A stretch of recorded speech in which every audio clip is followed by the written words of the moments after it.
banks are now moving quickly to pay back those billions of dollars they borrowed under the government's Troubled Asset Relief Program, or TARP. And the sooner they pay that money back, get out from under the TARP, the stronger they look and the more freedom they'll have.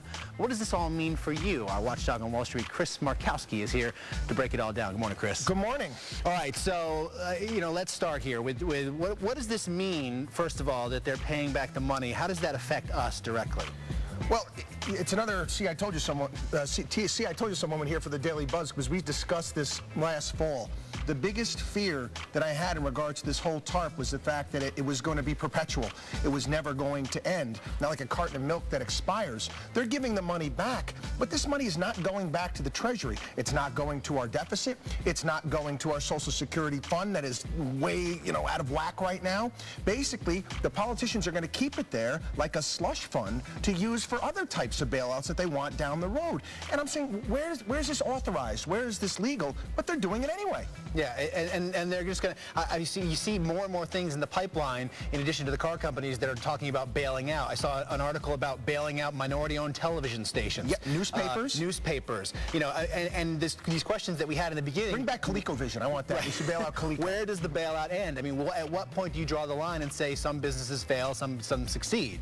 But what does this mean, though, specifically for those banks? I mean, the slush fund is created, but do they really get out from under the thumb of the government once they've paid back the money, or are they still under the thumb? Oh, no, they're definitely going to be allowed to do more of the things that they want to be doing. You're going to probably see salaries go up once again. You're going to see them hire the people that they want to do and start getting involved in various different businesses that they kind of were like shying away from. And that'll be better for us as consumers? Yeah, there's no doubt about it. When they start getting more involved with investment banking, bringing more companies public, funding new companies out there, this is a good thing. This is where the hiring comes. Obama is expected to sign the credit card consumer bill of rights into law tomorrow. It will crack down on interest rate hikes and hidden fees. Sounds great, but there is always a downside. Our watchdog on Wall Street, Chris Markowski, is here to balance the good with the bad. Good morning. Good morning. Okay, so let's talk about this bill. Now, a lot of people are thinking, okay, this is a good idea. A lot of people are in debt, and it'd be great to hear that credit card companies can't just jack up interest rates. Well, I can't tell you the amount of people that come into my office and want to get their financial plan done, and I start going through, and then they start having, $30,000, $40,000, $50,000 in credit card debt, and I'm basically like, I can't do anything for you. Sure. You're paying 18, 20% interest on these credit cards. How can I help you? You've got to get rid of this first.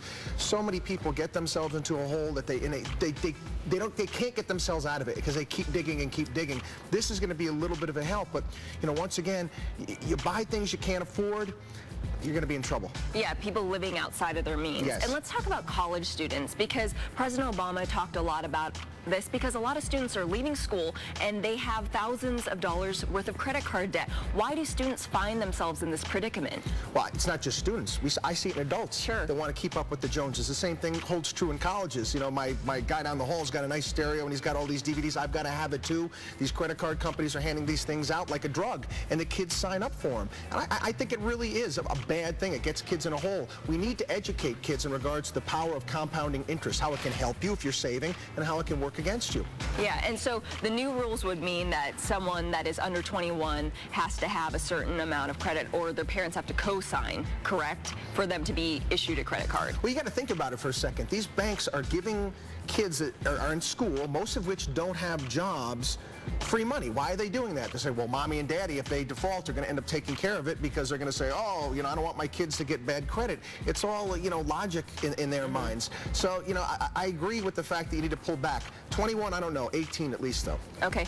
I think you and I were talking about this. There needs to be some sort of education to kids to learn about this, so when you go to college, you're not enticed by the free t-shirt, the free football that they try to give you in order for you to get a credit card, and then all of a sudden you're looking at years of debt. The world's second oldest profession, get-rich-quick con artists. They've been around since the dawn of time.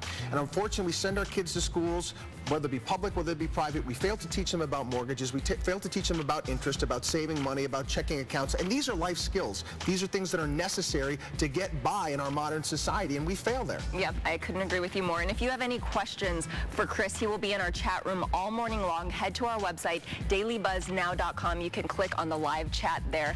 Chris, thank you so much. I think Mick should do Zoolander 2. He should do Zoolander too. It'd be great. He's got the little blue steel. All right, well, we got to get into some of the specifics. I believe we're going to have them here on the screen for you. Some of the specifics of what this bill is going to do, to break it down for you. Consumers under 21 would only be able to get a credit card with a...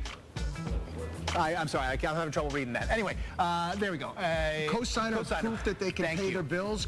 Card bills must explain how long it would take to pay off the balance and how much interest would be paid by cardholders would only make them in a monthly payment. Thank you. I can read. I just couldn't physically see it. That's okay. So what do you think about this? I mean, is this, because I know that, you know, a lot of times you come down on the side where you don't like it when the government steps in and messes with the business of companies, but there are cases where we do need consumer protections. Oh, absolutely. I am a personal responsibility guy through and through, but it does aggravate me the way that these companies go after and attack little kids. I mean, we wouldn't like it if, you know, cigarette companies, we go all bent out of shape with Joe Camel. Remember, with the cartoons and marketing to young kids? Well, you know, setting up shop inside student unions and trying to get kids to get credit cards they probably shouldn't have isn't exactly a good thing. But there's going to be some downside to some of this as well.